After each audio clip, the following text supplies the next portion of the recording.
أحييكم بتحية الإسلام تحية من عند الله. السلام عليكم ورحمة الله وبركاته.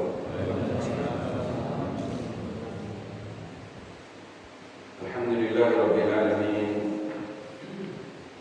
حمدا شاكرين حمدا ناعمين حمدا يوافي نعمه ويكافئ مزيدا. أشهد أن لا إله إلا الله وحده لا شريك له وأشهد أن سيدنا ونبينا محمدا عبده ورسوله. اللهم انفعنا بما علمتنا وعلمنا ما ينفعنا وزدنا علما. رب اشرح لي صدري ويسر لي أمري واحلل عقدة من لساني يفقهوا قولي. وقال رسولنا صلى الله عليه وسلم من يريد الله به خيرا يفقهه في الدين. أما بعد. Yang kita muliakan Ketua Takmir Masyarakat Takwa, saudari yang dirahmati Allah, Bapak Muslimin dan seluruh pengurus, para haji dan hajat, para orang tua, para sesepuh yang hadir pada pagi hari ini, bapak-bapak dan ibu-ibu jamaah sholat subuh Masjid At-Taqwa, jamaah kajian syuruk yang dirahmati Allah Azza wa Jalla. Bersyukur pada Allah pada pagi hari ini, tentu bersyukur pada Allah Azza wa Jalla atas segala nikmat yang diberikan, dan salah satu nikmat yang Allah berikan pada pagi hari ini, kita masih diberikan waktu pada Allah setelah tadi malam kita diberikan satu nikmat istirahat pada Allah Subhanahu wa taala. Salawat dan salam kita sampaikan kepada qudwah hasanah Rasulullah sallallahu alaihi wasallam. Allahumma shalli ala Muhammad wa ala ali Muhammad. Mudah-mudahan Bapak Ibu sekalian, kita semuanya yang hadir di rumah Allah yang mulia ini menjadi bagian dari umat Muhammad sallallahu alaihi wasallam yang telah bisa bersama kita di dalam jannah Allah. Amin ya rabbal alamin. Bapak Ibu yang dirahmati Allah, pada pagi hari ini izin yang biasanya hadir mengisi kajian syuruk, biasanya adalah akhuna ustazuna Ustaz Firadi. Beliau sedang berada di Makkah menjalankan ibadah umrah bersama jemaah. Pada pagi hari ini izin menjadi badilan lahu, menjadi pengganti beliau dalam kajian syuruk. Dan beberapa hari yang lalu Mas Tauhid sudah menghubungi, dan insyaallah pada pagi hari ini sifatnya melanjutkan saja dari apa yang sudah dikaji dan dibahas oleh Ustaz Firadi, yaitu membaca kitab Riyadhus Shalihin, yang mana kitab ini Bapak Ibu adalah salah satu rujukan para ulama untuk mengkaji persoalan-persoalan kajian keimanan, tazkiyatun nufus yang bersandarkan pada hadis-hadis yang diriwayatkan dari Rasulullah sallallahu alaihi wasallam. Dan di dalam kitab Riyadhus Shalihin yang akan kita kaji pada pagi hari ini, kalau lihat dari babnya itu adalah bab taubat atau kitab taubat, bab yang membahas tentang hadis-hadis yang menjelaskan tentang keutamaan bertaubat kepada Allah Subhanahu wa taala. Bapak Ibu yang dirahmati Allah, tadi di dalam salat kita salah satu firman Allah Subhanahu wa taala di dalam Al-Qur'an, di dalam surat Muhammad, Allah Subhanahu wa taala menjelaskan di dalam ayat itu, di ayat yang terakhir, a'udzubillahi minasyaitonir rajim. Bismillahirrahmanirrahim. Muhammadur Rasulullah walladzina ma'ahu asyidda'u 'alal kuffari rahama'u bainahum ila akhir ayat. Bapak Ibu yang dirahmati Allah, di dalam surat Muhammad ayat terakhir itu Allah Subhanahu wa taala dalam ayat ini, dan ini merupakan salah satu ayat yang menjelaskan tentang keutamaan Rasulullah sallallahu alaihi wasallam dan orang-orang yang bersama dengan baginda, yakni para sahabat. Jadi kalau orang-orang yang disebut bersama baginda, maksudnya di dalam ayat ini walladzina ma'ahu adalah maksudnya orang-orang yang beriman, para sahabat, baik laki-laki maupun perempuan. Kalau laki-laki kita sebut sahabat, kalau perempuan biasanya ulama menyebutnya adalah sahabiah ataupun seorang sahabat wanita, ya. Jadi dari kalangan ummahatul mukminin. Bapak Ibu yang dirahmati Allah Subhanahu wa taala, di dalam ayat yang kita baca di dalam surat Muhammad tadi, Allah Subhanahu wa taala menjelaskan bahwa Muhammad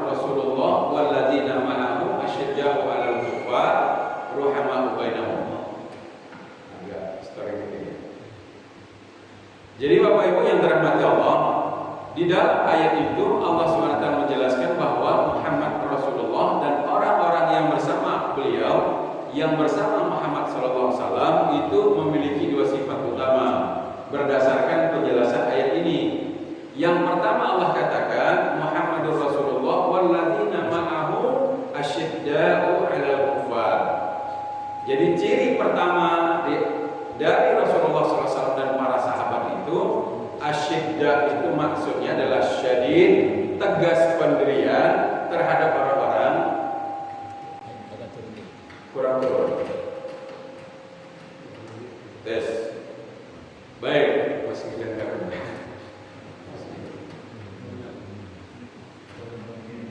Kenapa? Tes 1, 2, 3. Baik, sambil dibenarkan. Jadi dua ciri yang dijelaskan oleh surat Muhammad, izin Bapak Ibu. Jadi berdasarkan penjelasan dari surat Muhammad ayat terakhir ini, dua sifat yang dimiliki oleh Rasulullah SAW bersama para sahabat. Yang pertama adalah asyidda'u 'alal kuffar, yang kedua ruhama'u bainahum. Nah, asyidda itu jamak dari syadid yang artinya tegas pendirian terhadap orang-orang yang berseberangan keyakinan. Maksudnya Rasulullah SAW dan para sahabat itu ketika dulu mereka mendapatkan hidayah Islam dari Rasulullah SAW, dari Allah Subhanahu Wa Taala, orang-orang ya katakanlah penduduk Mekah yang kemudian hari mereka beriman dengan Rasulullah SAW, yang tadinya mereka bersama-sama dengan orang kafir Quraisy yang ada di Makkah, ketika Allah Subhanahu Wa Taala sudah memberikan nikmat keimanan kepada mereka, Rasul dan para sahabat itu keimanan mereka tidak bisa ditawar-tawar. Kalau kita baca dalam sejarah para sahabat bersama Rasul, begitu banyak para sahabat itu yang diintimidasi, ya, yang disiksa, bahkan fisiknya disiksa, bahkan ada yang sampai dibunuh agar mereka kembali kepada kekufuran. Tetapi dalam perjalanan ternyata para sahabat begitu sudah menyatakan iman pada Rasulullah, mereka tidak goyah. Ya, jadi bukan kemudian tafsirnya bahwa asyidda'u 'alal kuffar itu kasar, keras dalam arti tidak bisa bersahabat. Maksudnya bukan itu. Ya, jadi maksudnya bukan itu Bapak Ibu. Maksudnya adalah tegas pendirian, ya. Dan juga tentu kalau kemudian orang-orang kafir melakukan penyiksaan terhadap fisik atau kemudian melakukan tindak kezaliman, tentu ayat lain pun juga menjelaskan bahwa Rasul dan para sahabat membela diri, dan itu ada babnya tersendiri. Nah, di dalam ayat ini Allah katakan asyidda'u 'alal kuffar, tegas pendirian terhadap orang-orang kafir, tidak bisa dinego-nego keimanannya. Yang kedua, sifat yang disampaikan oleh Allah adalah ruhama'u bainahum. Jadi para sahabat itu mereka adalah orang-orang yang saling berkasih sayang di antara mereka. Nah, inilah ciri yang dijelaskan oleh Rasulullah secara umum. Dua tadi, ruhama bainahum, asyidda'u 'alal kuffar. Walaupun nanti di dalam kitab-kitab Taurat, di dalam kitab Injil ada ciri khusus.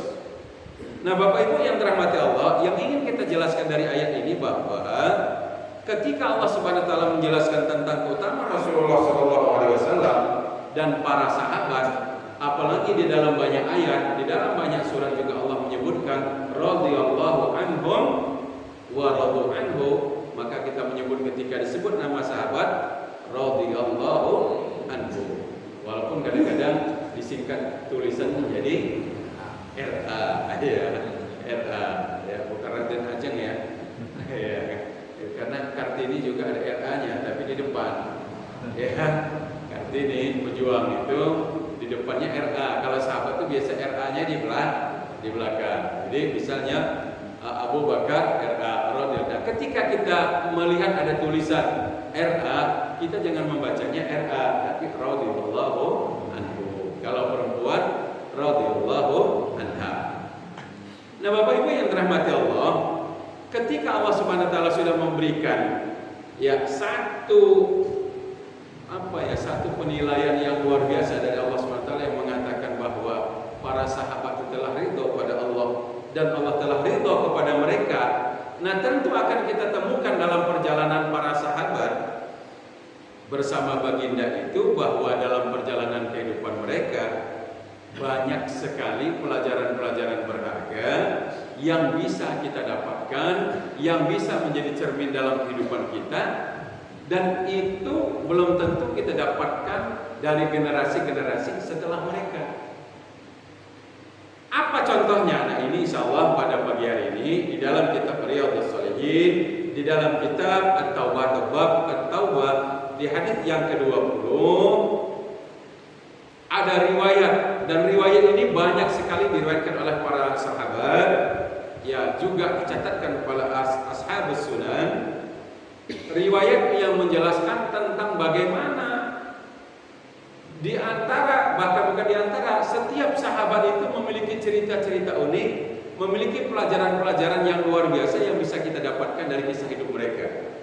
Yang salah satunya diawalikan oleh Imam Muhyiddin Abi Zakaria An-Nawawi, Imam Nawawi, dalam kitab Riyadhus Shalihin, di dalam kitab At-Taubah tadi, beliau mengisahkan hadis yang luar biasa tentang dua orang sahabat yang merupakan pasangan suami istri. Yang istri bernama Rumaisah binti Mirhan, yang laki-laki namanya adalah Zaid bin Sahal.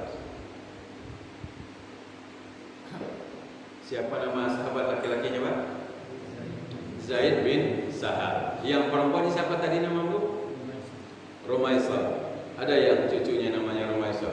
Alhamdulillah. Ya, luar biasa. Ya, banyak. Saya beberapa kali juga hadir diundang acara akikahan, nama cucunya, nama anaknya Rumaisah. Baik. Nah, Bapak Ibu yang dirahmati Allah, kisah Rumaisah dan Zaid bin Sahal ini, atau yang lebih dikenal dengan nama Ummu Sulaim dan juga Abu Talha ini, itu banyak diriwayatkan oleh para perawi hadis. Karena memang kisah dua orang ini unik dan pelajarannya luar biasa. Apalagi kalau dikaitkan dengan kehidupan kaum muslimin dan muslimat, kehidupan kita di abad modern hari ini. Nah, ini yang akan kita baca dari kitab Riyadhus Shalihin. Wa an Anasin radhiyallahu anhu. Nah, ini riwayatnya, Imam Nawawi tidak memperpanjang matannya, sanadnya, perawinya. Wa an Anasin radhiyallahu anhu kana ibnun li Abi Talha radhiyallahu anhu yashtaki fa kharaja Abu Talha fa qabida as-sabiyyu falamma raja'a Abu Talha qala ma fa'ala ibni qalat Ummu Sulaimin wa hiya ummu as-sabiyyi huwa askanu ma kana fa qarrabat lahu al-'asha'a fata'ashsha thumma asaba minha falamma faragha qalat waru as-sabiyya falamma asbaha wa Abu Talha ata bi Rasulillah sallallahu alaihi wasallam fa akhbarahu fa qala a'rastum al-laila qala na'am qala Allahumma barik lahumma fa waladat gulaman fa qala li Abu Talha ahmilhu hatta ta'tiya bihi ahmilhu hatta ta'tiya bihi an-nabiyya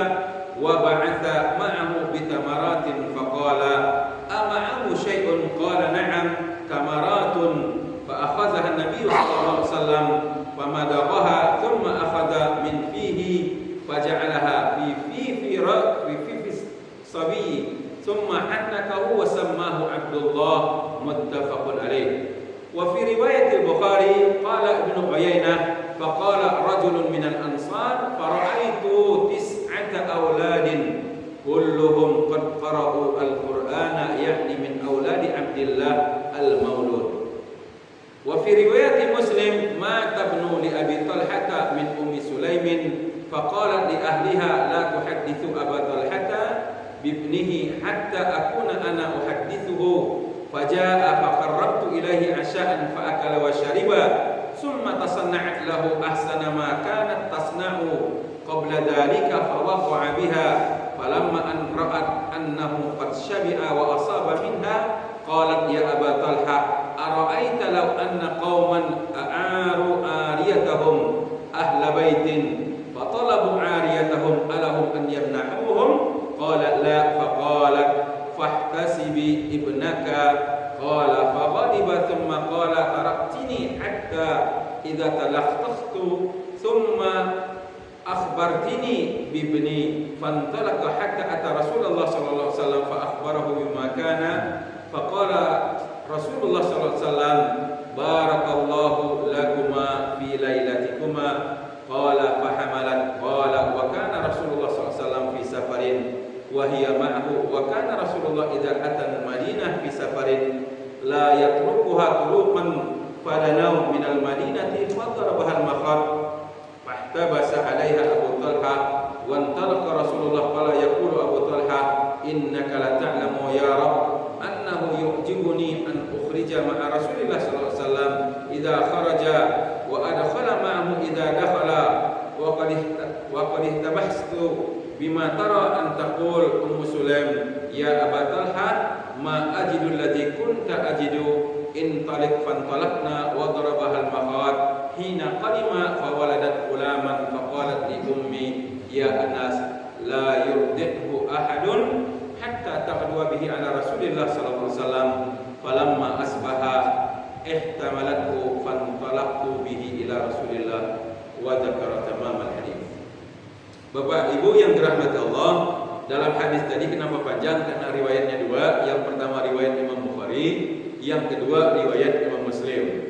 Dalam riwayat Imam Muslim dijelaskan, jadi hadis yang panjang ini Bapak Ibu yang dirahmati Allah mengisahkan tentang dua orang sahabat yang luar biasa. Yang pertama diberi gelar ataupun ya panggilannya Ummu Sulaim. Nama aslinya adalah Rumaisah binti Milhan. Yang kedua adalah Abu Talha yang nama aslinya adalah Zaid bin Sahal. Dua orang sahabat ini Bapak Ibu, kalau kita buka riwayatnya di dalam sejarah Islam, Ummu Sulaim atau Rumaisah tadi adalah seorang wanita muslimah kelahiran dari kota Madinah Al-Munawwarah sebelum hijrahnya Rasulullah Shallallahu alaihi wasallam. Jadi Abu Talha dan Ummu Sulaim itu dua-duanya adalah penduduk kota Madinah atau Yathrib. Ummu Sulaim ini sebelum beliau menikah dengan Abu Talha, beliau pernah menikah dengan seorang laki-laki kaya dari penduduk Yathrib yang bernama Malik bin Nadhr.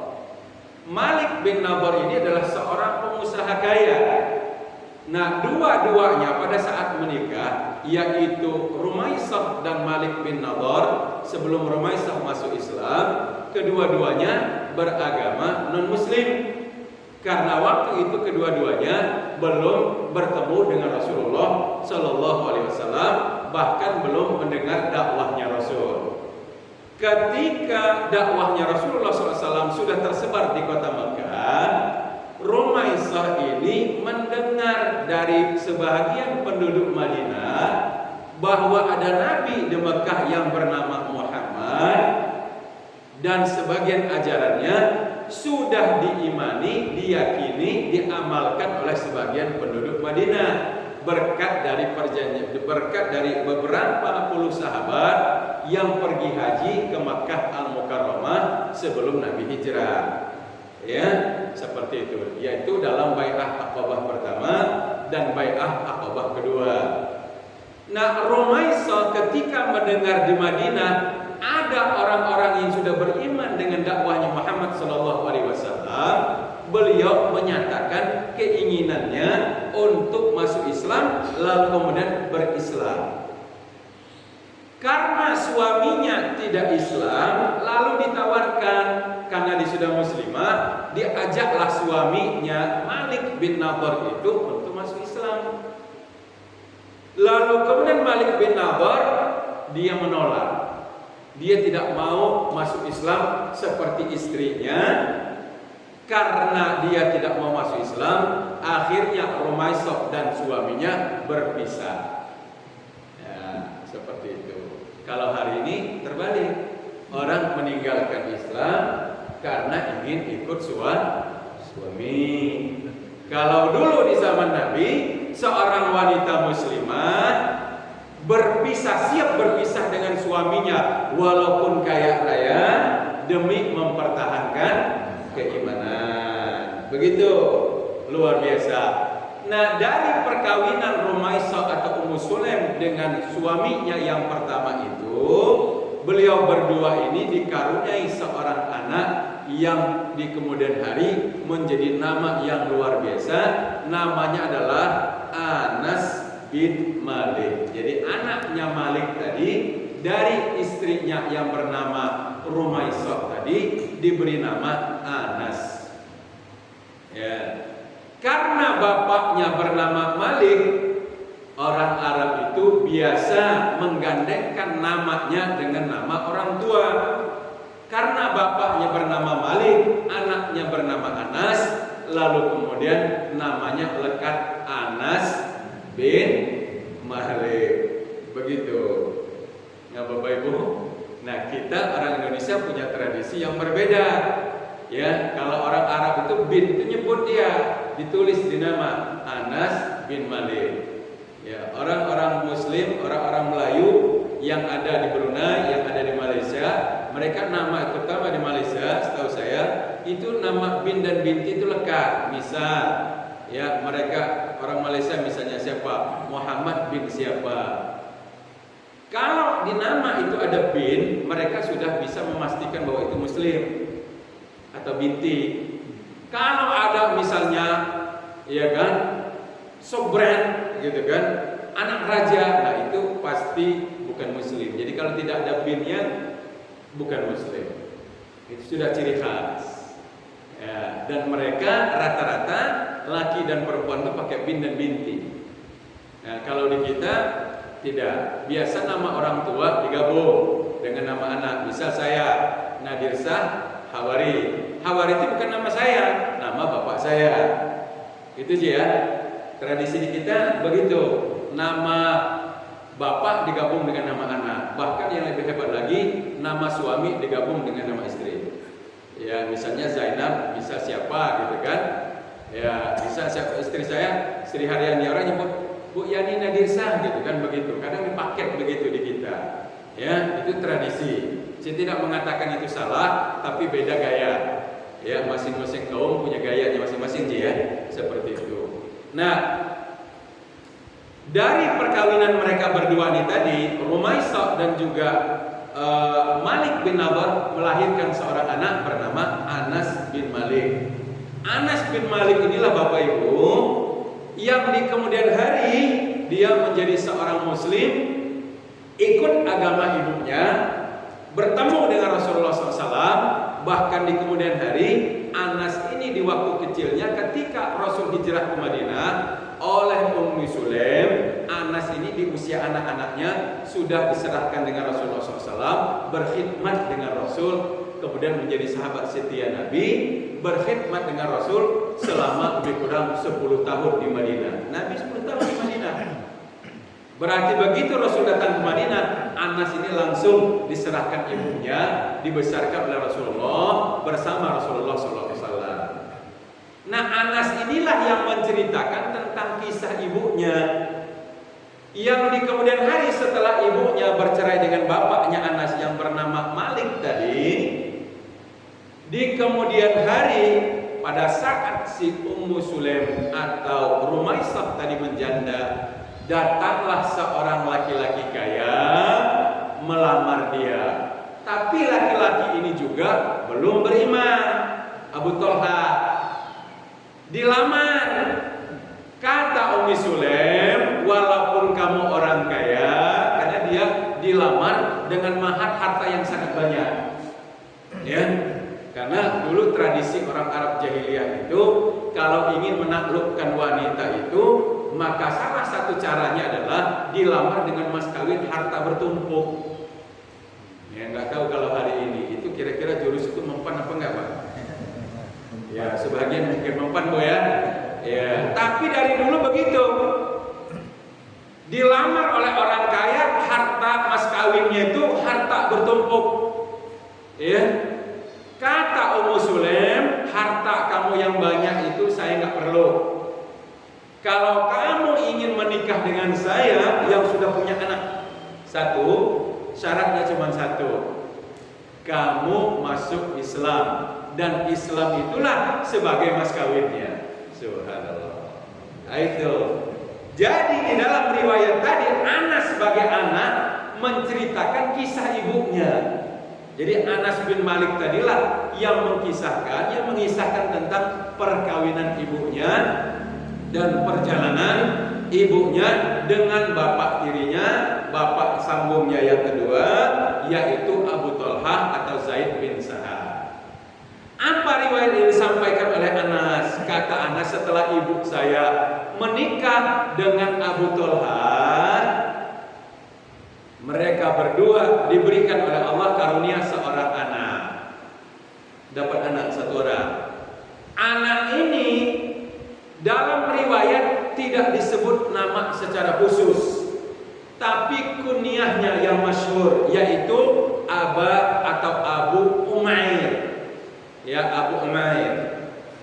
Abu Umair ini saya cari dalam riwayat siapa nama aslinya. Kata para ulama hadis, tidak ada riwayat yang menyebut secara khusus nama dari Abu Umair anak kecil hasil dari perkawinan Ummu Sulaim dengan Abu Thalhah. Kenapa tidak ada? Karena Abu Umair ini di usia yang masih sangat belia, baru sekitarnya masih anak-anak balita di bawah 7 tahun, Abu Umair ini meninggal dunia. Nah, kisah inilah yang disebutkan oleh kakak kandungnya Anas bin Malik dalam cerita Imam Bukhari dan Imam Muslim. Apa kata Anas bin Malik? Setelah ibu dan bapak saya punya anak laki-laki masih belia, adik saya itu dalam keadaan sakit. Pada saat adik saya sakit, Abu Umair tadi, bapak angkat saya Abu Thalhah itu pas kebetulan diajak oleh Rasulullah untuk berjihad. Jadi istri lagi merawat anak kecil sakit, suaminya izin pergi. Kira-kira umum apa enggak, Bu? Yang ada hari ini suami lagi kerja, anak sakit, dipanggil, Bu, pulang ya. Begitu, Pak ya? Biasanya begitu. Kalau suami lagi kerja, dapat informasi anak lagi sakit, biasa cepat-cepat pulang. Bahkan kadang-kadang nggak ngantor, ditinggalkan pekerjaan. Nah, ini Ummu Sulaim nggak, kebalikannya. Ya, pada saat anaknya sedang sakit, sudah dirawat beberapa hari, suaminya izin pergi. Hebatnya Ummu Sulaim ini, Rumaisah ini, ketika suami pergi bersama Nabi, itu nggak digandoli, nggak dilarang-larang, justru dipersilahkan pergi karena ada tugasnya dalam berdakwah bersama Rasulullah Shallallahu Alaihi Wasallam. Pergi. Dalam kepergian suami itulah diriwayatkan oleh Anas tadi, ketika Abu Thalhah pergi tadi, si adiknya yang sakit yang masih belia tadi bukannya makin sembuh, malah sakitnya makin parah. Sebelum suaminya datang, si Abu Umair yang masih kecil ini tadi dipanggil oleh Allah Subhanahu wa taala, wafat di depan ibunya tanpa didampingi oleh suami. Begitu. Nah, ketika anaknya meninggal Ummu Sulaim tadi pesan kepada para sahabat, jangan ada yang memberitahu suami saya tentang meninggalnya anak saya. Enggak boleh ada yang ngasih tahu. Ya, untung belum ada handphone waktu itu. Ya, Bu ya, tidak ada handphone, tidak ada apa, semua serba manual. Artinya orang tahu kalau ada yang pergi mengasih tahu atau dia datang melihat secara langsung. Ya, ketika Abu Thalhah pulang, kata Anas, pada saat Abu Thalhah pulang ke rumah, ini oleh Ummu Sulaim, anaknya yang meninggal tadi, diletakkan di tempat tidurnya, dirapihkan, ditutup dengan selimut, persis seperti orang lagi tidur. Ya, nah kira-kira, Bu, hari ini kalau ada seorang wanita, istri, anaknya meninggal, suaminya nggak tahu, lalu kemudian pulang mendadak tahu, kira-kira reaksi pertama atau apa, ya kan, tindakan pertama yang dilakukan oleh suami, oleh istri? Pasti nangis, disambut di depan rumah, ya kan, meronta-ronta, bahkan mungkin alhamdulillah yang nggak beriman pasti marah-marah. Sampean sih sudah dibilang jangan pergi, malah ngeyel pergi, bukan? Nah, kira-kira begitu. Ini Ummu Sulaim, anaknya yang meninggal tadi, ya, diurus, ditaruh di pembaringan di tempat istirahat, ditidurkan, dipasang selimut, diletakkan persis seperti anak yang sedang tidur. Jadi ketika suaminya datang, dilihat lagi tidur, ya kan, lagi tidur. Lalu ditanya pada istrinya, bagaimana kondisi anak kita Abu Umair? Kata istrinya, askana makana, dia sekarang sudah lebih tenang dibandingkan sebelum ini. Itu kan kalimatnya lebih tenang. Jadi nggak bohong, dia nggak bohong, anak kita sudah sehat. Dia bilang askana makana, lebih tenang sekarang. Ya pasti karena dia bintang sudah menghadap Allah. Dia nggak bohong dia. Nah, karena suami yang baru pulang dari pergi jauh dan pergi lama ini tadi, anaknya sudah dilihatnya tidur pulas, istri juga bilang anaknya sekarang sudah tenang, ya suami nggak ada mikir macam-macam. Apalagi si Ummu Sulaim, ketika suaminya mau pulang tadi dia sudah masak. Bayangkan Bu ya, anak meninggal masih mikir bisa. Ini kalau bukan orang-orang yang luar biasa, apa mungkin Bapak Ibu? Jujurlah, pernah nggak kita mengalami gitu? Bisa, mohon maaf, saya pun juga mungkin enggak. Ketika anak sakit, jangankan mau masak, makan aja istri nggak mau. Bener nggak Bu? Nggak doyan kan? Nggak ada nafsu makan Pak. Pasangan kita begitu. Anak sakit pasti kepikiran semuanya, semua tertuju pada anak. Ini Ummu Sulaim, Rumaisah ini tadi, begitu anaknya meninggal dirapihkan, dia masak, menyiapkan hidangan suaminya yang baru pulang, yang akan pulang dari perjalanan jauh. Begitu datang, ditemankan makan malam. Ditemankan makan malam. Kira-kira suaminya curiga enggak? Pasti enggak. Anaknya tidur, istrinya masak, ditemankan makan. Setelah dia makan bersama suaminya di malam hari itu, kata Anas, summa tasanna'at ma tasanna'an nisa. Lebih dahsyat lagi, bukan hanya dihidangkan makanan, diajak makan. Lalu kemudian si Ummu Sulaim, ibu saya ini, Rumaisah ini tadi, setelah dia makan karena suami sudah lama pergi, lalu dia berdandan, layaknya dandannya seorang wanita yang ingin bertemu dengan suaminya. Padahal hatinya itu kira-kira hancur enggak? Tapi masih bisa dia seperti itu. Ini kata Anas.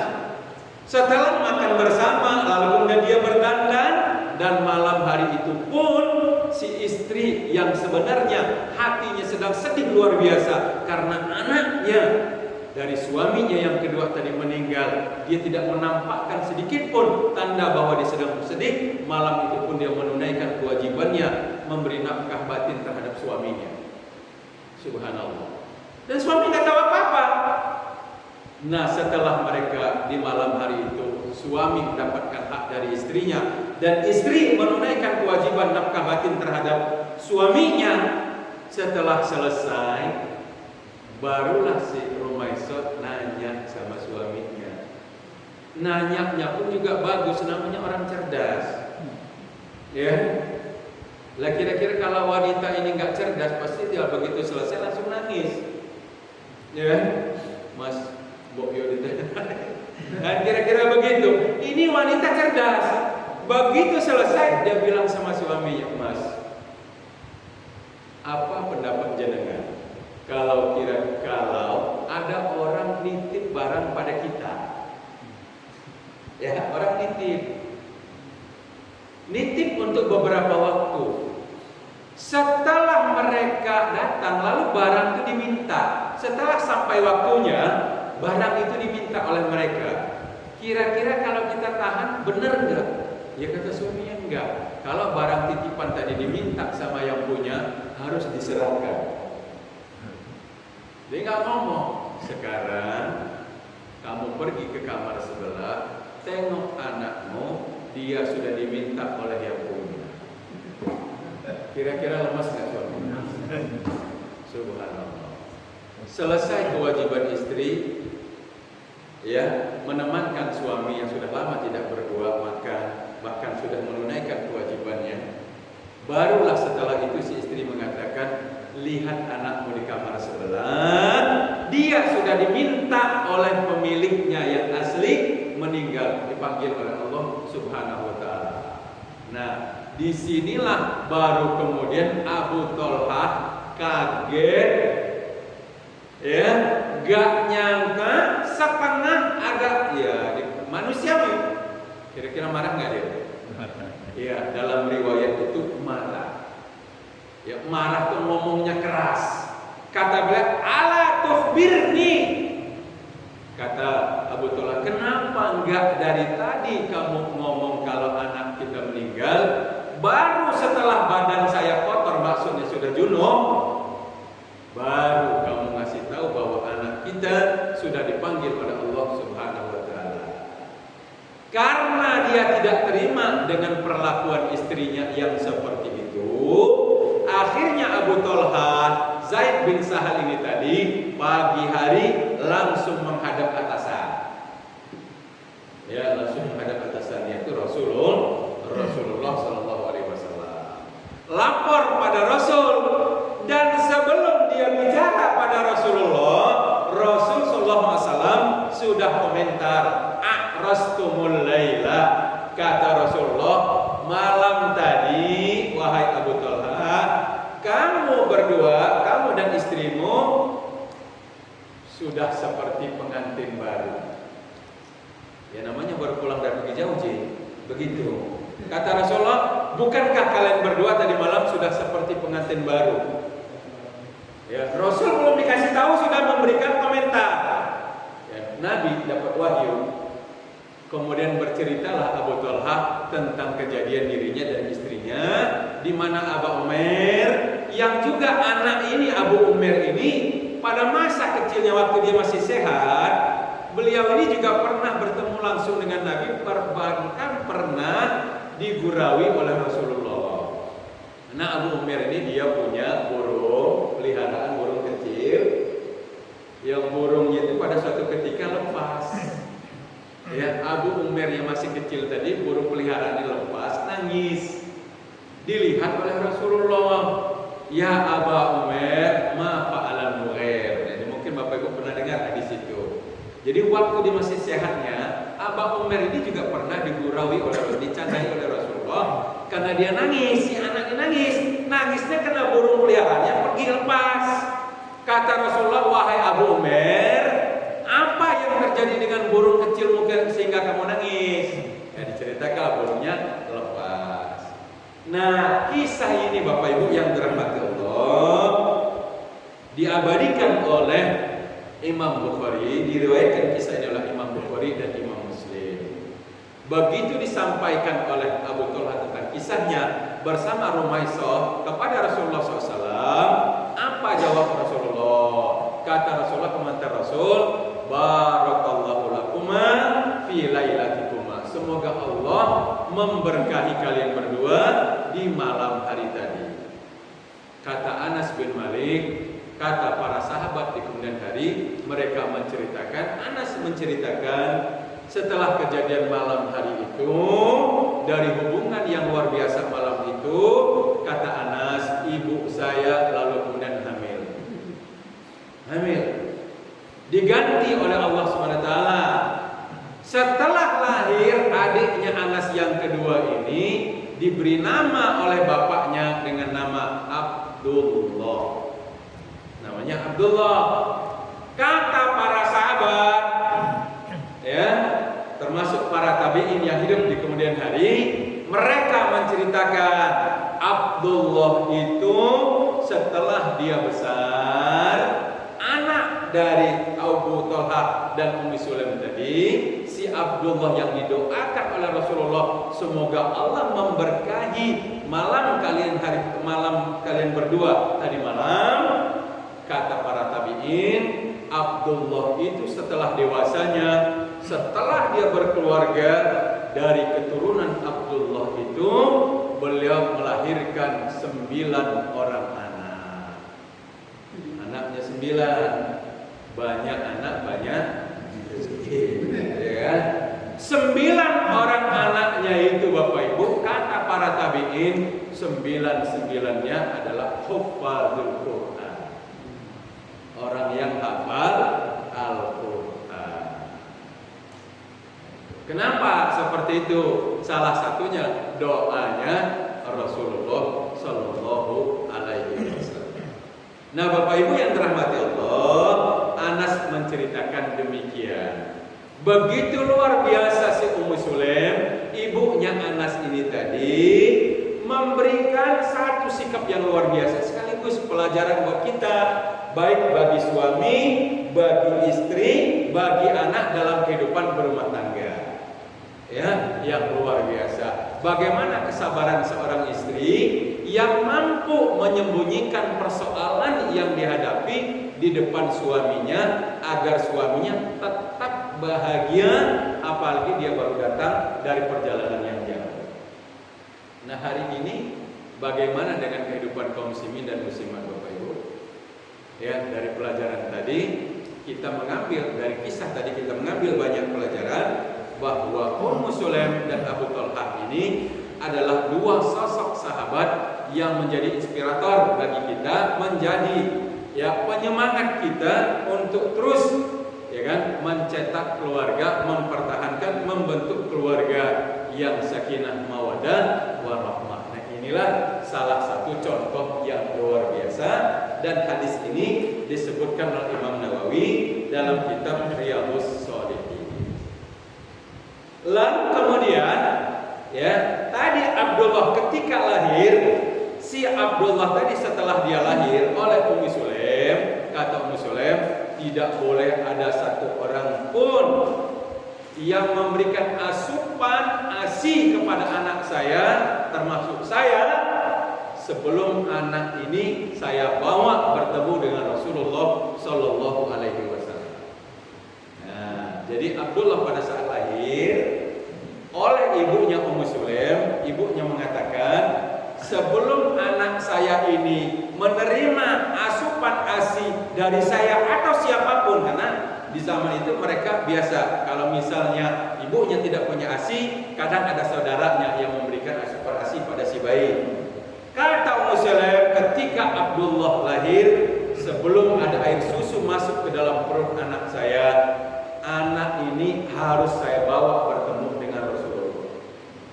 Lalu dipanggillah Anas, disuruh membawa adiknya bertemu dengan Rasulullah Sallallahu Alaihi Wasallam. Dibawa oleh Anas bersama bapaknya Abu Talha, lalu digendong oleh Rasulullah. Ketika digendong oleh Rasulullah, ditanya oleh Rasul, apa yang kalian bawa? Ada nggak sesuatu yang dibawa? Kata Abu Talha, ya Rasulullah, saya bawakan kurma, tamarot, beberapa butir kurma. Lalu diambillah salah satu butir kurma tadi, dikunyah oleh Rasul. Setelah halus di dalam mulut Rasulullah, lalu diambil, dimasukkan ke dalam mulut Abdullah. Ya. Nah, dalam riwayat itu Anas mengatakan, fahannakahu Rasulullah Sallallahu Alaihi Wasallam. Lalu si Abdullah ditahnik oleh ya Rasulullah Sallallahu Alaihi Wasallam.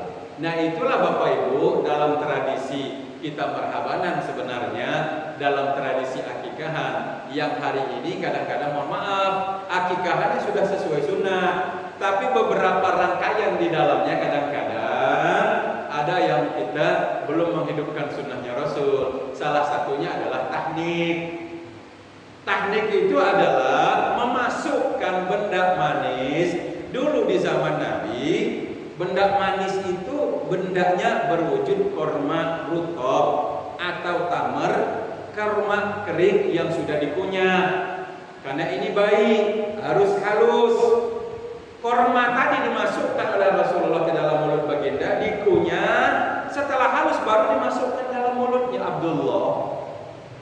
Nah, inilah yang kita namakan tahnik Bapak Ibu. Di dalam ritual kita melakukan prosesi merhabanan atau akikahan. Kenapa kurma? Ternyata di kemudian hari hasil riset para ilmuwan di bidang kesehatan, salah satu faktor utama yang menyebabkan kematian bayi pasca kelahiran di hari-hari pertama, di minggu-minggu pertama kelahiran bayi, salah satu faktor utamanya adalah karena bayi kekurangan nutrisi, termasuk juga ya selain ASI dia kekurangan zat gula, ya terutama kekurangan nutrisi tadi. Kenapa? Kan banyak, mohon maaf, saya punya ponakan beberapa bulan yang lalu melahirkan. Setelah lahir, ini si ibunya sebenarnya ASI-nya banyak. ASI yang banyak ini nggak bisa diminum oleh si bayi. Kenapa? Karena bayi ini tadi dia nggak pinter nyedotnya. Nah, teknik itu tadi yang diajarkan oleh Rasulullah SAW tadi Bapak Ibu, selain menambah cairan gula di dalam tubuh si bayi, di dalam proses teknik tadi juga ada pengajaran terhadap bayi. Begitu korma dimasukkan ke dalam mulut si bayi, biasanya pengalaman kita itu mulut bayi itu langsung nyedot dengan kuat. Nah, disinilah Rasul memberikan satu pengajaran agar si bayi begitu dia merasa ada sesuatu yang diletakkan di mulutnya dan ada rasa, dia langsung nyambar.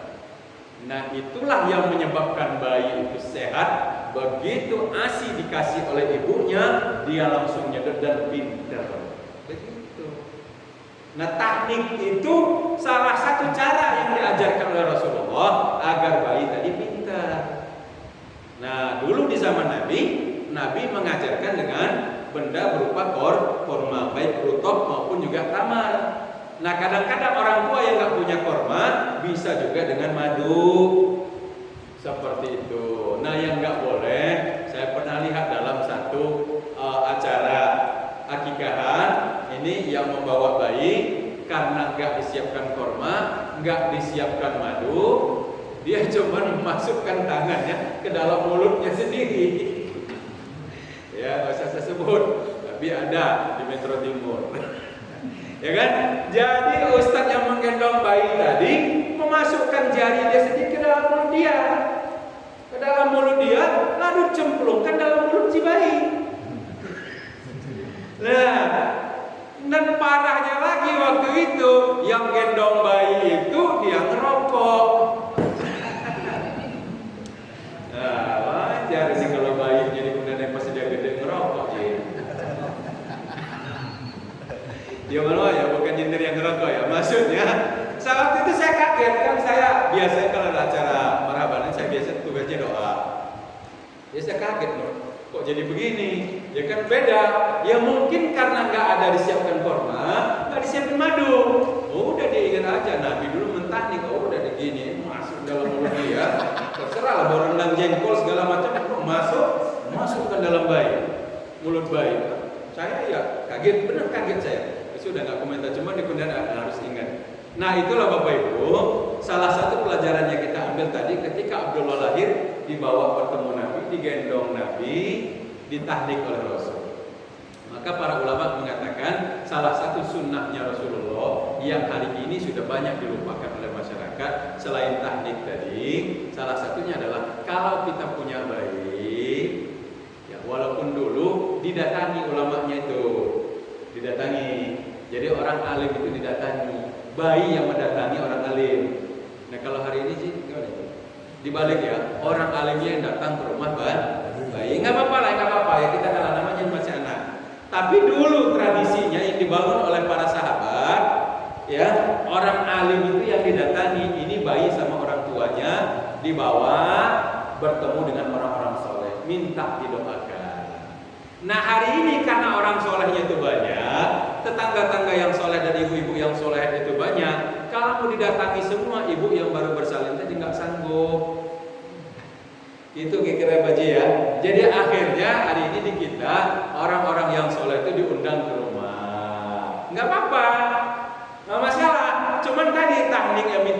makanya jangan lupa minta didoakan, digendong, didoakan. Ya, seperti itu maksudnya kita kalau jenguk bayi itu kalau bisa ikut gendong. Dulu tradisi kami di kampung, orang-orang Lampung di kampung-kampung dulu tahun 80-an itu, kalau ada bayi lahir kita nengok bayi itu orang-orang tua itu bisa minta gendong, Pak. Gendong dikasihkan, tolong doain seperti itu. Begitu tradisinya. Itu bukan sesuatu yang tidak ada ajarannya dari Rasulullah. Bahkan kita mendapatkan pengajaran bahwa, mohon maaf belum masuk ya? Belum. Ayo. Kita mendapat pengajaran dari hadis Nabi tentang kencingnya bayi itu, bayi laki-laki yang tidak najis itu kan juga dari kisah ada sahabiat yang baru lahiran anaknya, lalu kemudian dibawa bertemu Nabi. Ketika digendong oleh Rasulullah, tiba-tiba si bayi ini kencing. Ya kan, kencing dalam pangkuan Rasul. Ya, zaman itu ada pempes. Begitu si bayi ini digendong oleh Rasulullah, kencing di dalam pangkuan Rasul. Nah, ketika bayi dalam pangkuan Nabi ini tadi kencing, diserahkan sama ibunya, sama bapak dan ibunya. Nabi panggil sahabat, tolong ambilkan air sedikit, lalu dipercikkan oleh Rasul. Di sarungnya Rasul itu dipercikkan saja, selesai. Enggak perlu ganti sarung. Kata para ulama, itu bayi yang digendong Nabi itu bayinya jenis kelaminnya laki-laki.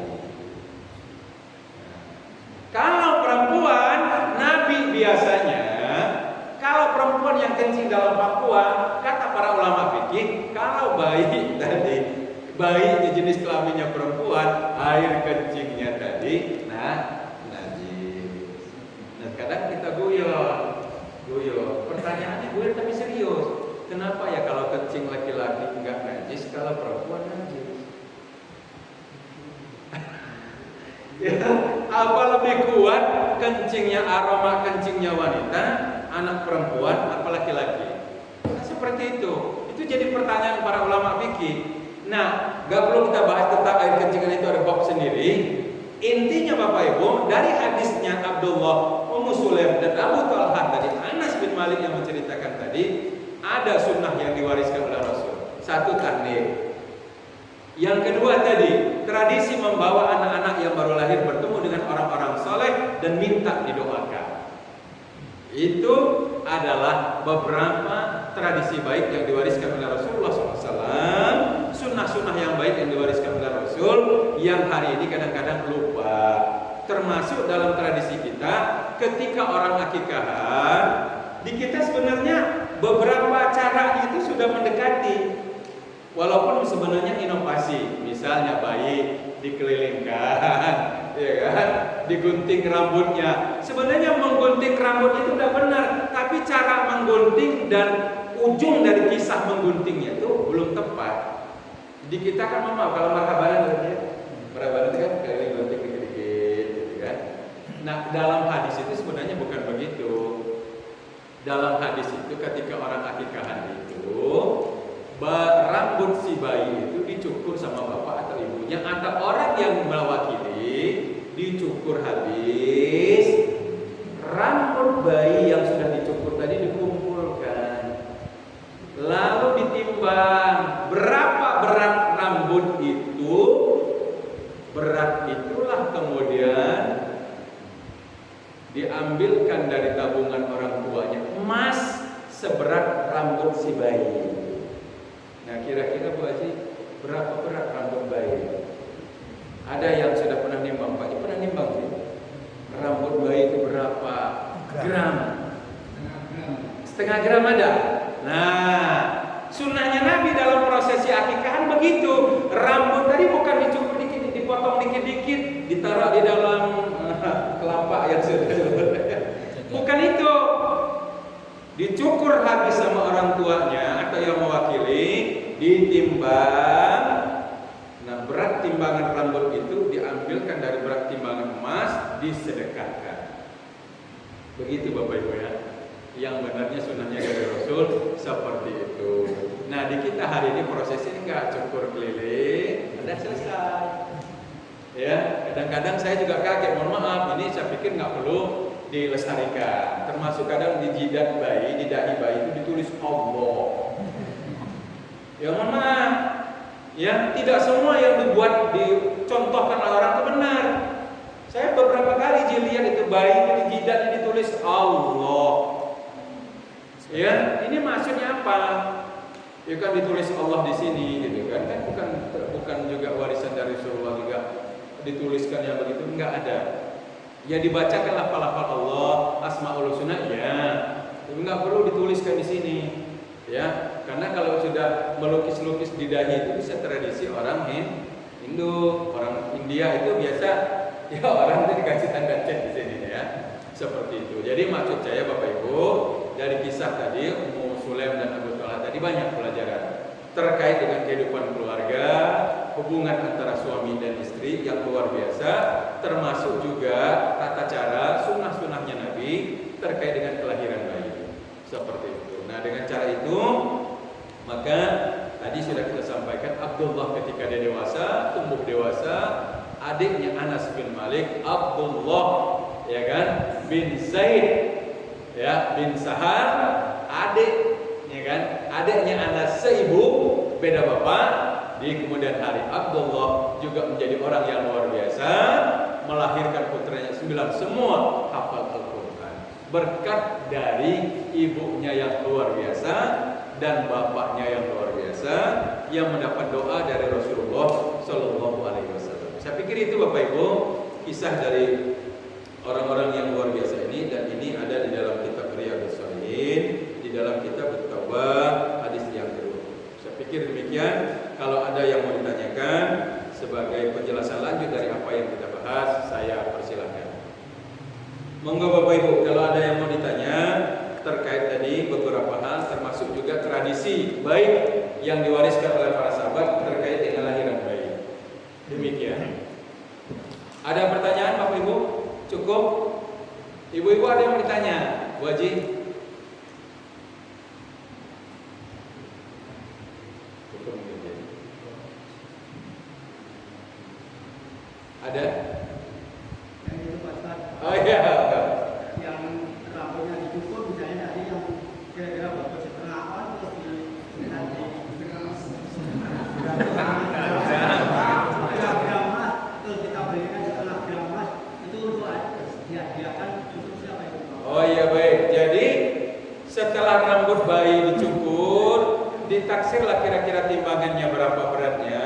Enggak apa-apa kalau ada timbangan, timbang benar. Kalau enggak pergi bawa rambutnya ke toko emas, ditimbang, lalu kemudian beli kalau mau dalam bentuk emas sedekahnya boleh, kalau mau dalam bentuk duit tinggal dikira. Kalau misalnya tadi ya berapa tadi? 1 gram. Setengah gram ya? Bukan 100 gram bukan? Iya setengah gram 0, ya. Baik setengah gram. Kalau setengah gram berapa? Sekitar 500.000 ya. Berapa Bu? Iya 650-an ya. Iya setengah gram. Ibu-ibu hafal deh harga emas. Nah itu kalau mau dibelikan dalam bentuk emas langsung juga boleh, lalu diberikan pada seseorang yang berhak, atau dalam bentuk uang dibagikan kepada fakir miskin, orang yang berhak menerima, orang yang tidak mampu. Jadi itu sedekahnya seperti itu. Jadi itu Bapak Ibu ya. Nah, saya tidak mengatakan tradisi di kita itu salah, enggak. Hanya kalau misalnya kita mau menyempurnakan seperti itu lebih bagus. Nah, di kita itu memang kalau ditanya, loh kenapa dia tidak bersedekah dari rambutnya? Bukan hanya seberat rambut, Ustaz. Itu mereka yang akikahan itu bukan seberat rambut lagi sedekahnya, sudah seberat bayi. Ya maksudnya sedekahnya juga banyak, bukan hanya senilai rambut. Ya, senilai berat rambut tadi banyak disedekahkan, tapi bentuknya berbeda-beda. Ada dalam bentuk makanan, ada dalam bentuk minuman, dalam bentuk hidangan dan lain sebagainya.